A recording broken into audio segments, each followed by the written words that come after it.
தற்போது அண்மைச் செய்தி. பத்திரிகையாளர் சவுக்கு சங்கர் தொடர்ந்த வழக்கில் தமிழக அரசு பதிலளிக்க உச்சநீதிமன்றம் உத்தரவிட்டுள்ளது. தான் கைது செய்யப்பட்டதற்கு எதிராக சவுக்கு சங்கர் தொடர்ந்த வழக்கு உச்சநீதிமன்றத்தில் தலைமை நீதிபதி TY சந்திரசூட் அமர்வு முன்பு விசாரணைக்கு வந்தபோது தமிழக அரசு பதிலளிக்க உத்தரவிட்டுள்ளது. இது தொடர்பான விவரங்களுடன் தலைமை செய்தியாளர் ஜெயக்குமார் வழங்க கேட்கலாம். ஜெயக்குமார், வணக்கம். விவரங்களை பதிவு பண்ணலாம்.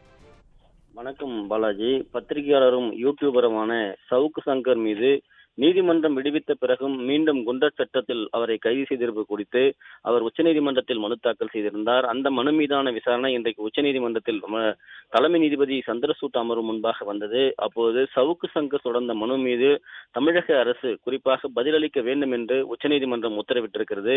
அதாவது மீண்டும் குண்டர் சட்டத்தில் அவர் மீது பதியப்பட்டது குறித்து தமிழ்நாடு அரசு உரிய பதிலளிக்க வேண்டும் என்று உச்சநீதிமன்றம் நோட்டீஸ் அனுப்பியிருப்பது குறிப்பிடத்தக்கது. பத்திரிகையாளரும் யூடியூபருமான சவுக்கு சங்கர் தொடர்ந்து தமிழக அரசால் 17க்கும் மேற்பட்ட வழக்குகள் பதிவு செய்யப்பட்டிருக்கிறது.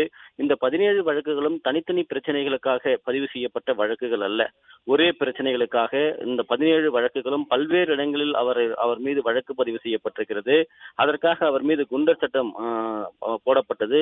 குண்டர் சட்டத்திலிருந்து அவர் விடுவிக்கப்பட்டார். மீண்டும் குண்டர் சட்டம் போடப்பட்டிருக்கிறது. இவற்றையெல்லாம் சுட்டிக்காட்டி பத்திரிகையாளரும் யூடியூபருமான சவுக்கு சங்கர் உச்சநீதிமன்றத்தில் மனு தாக்கல் செய்திருந்தார். அந்த விசாரணை இன்றைக்கு தலைமை நீதிபதி அமர்வில் வந்தது.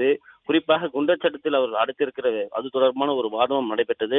பிணை வழங்கியதற்கு பிறகு, குறிப்பாக உச்சநீதிமன்றம் பிணை வழங்கியதற்கு பிறகு மீண்டும் அவர் மீது குண்டர் சட்டம் போடப்பட்டதா என தலைமை நீதிபதி கேள்வி எழுப்பினார். குறிப்பாக என்னென்ன வழக்குகள் சவுக்கு சங்கருக்கு எதிராக தாக்கல் செய்யப்பட்டிருக்கிறது, அந்த விவரங்களை முழுமையாக தயாரித்து சவுக்கு சங்கர் தரப்பில் முழுமையாக நீதிமன்றத்தில் தாக்கல் செய்ய வேண்டும் என்றும், அதே நேரத்தில் சவுக்கு சங்கர் மீது நடவடிக்கை எடுக்க உச்சநீதிமன்றம் இடைக்கால தடையை விதித்திருக்கிறது. சவுக்கு சங்கர் மீது குண்டர் சட்டம் போடப்பட்ட நிலையில் அதனை ரத்து செய்த நிலையில் மீண்டும் அவர் மீது குண்டர் சட்டம் போடப்பட்டிருக்கிறது. இந்த விவகாரத்தில் தமிழக அரசு பதிலளிக்கவும் உச்சநீதிமன்றம் நோட்டீஸ் அனுப்பியிருக்கிறது. குறிப்பாக பத்திரிகையாளர் சவுக்கு சங்கர் காவல்துறையினரையும் அதே போன்று ஒரு நிகழ்ச்சி ஒன்றில் பேசியதாக குறிப்பிட்டு தொடர்ந்து அவர் மீது வழக்கு பதிவு செய்தது. குறிப்பாக கோவை காவல் நிலையத்திலும் அதே போன்று தமிழகத்தில் இருக்கக்கூடிய மதுரை, திருச்சி உள்ளிட்ட பல்வேறு இடங்களில் வழக்கு பதிவு செய்யப்பட்டு தினந்தோறும் அவர் அலைகழிக்கப்படுவதாகவும் அதாவது ஆளுகின்ற அரசுக்கு எதிராக பேசிய குற்றத்திற்காக இதுபோன்ற நடவடிக்கைகளில் இந்த அரசு ஈடுபடுவதாக அவர் தரப்பில் வாதங்கள் முன்வைக்கப்பட்டது.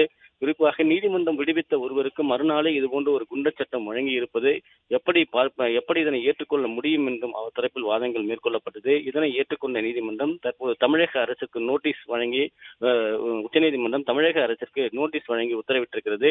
இந்த விவகாரத்தில் ஏன் மீண்டும் குண்டர் சட்டம் அவர் மீது பாய்ந்தது என்பது குறித்து தமிழக அரசு உரிய விளக்கங்களை அளிக்க வேண்டும் என்பது குறிப்பிடத்தக்கது. பாலாஜி, விவரங்களுக்கு நன்றி ஜெயக்குமார்.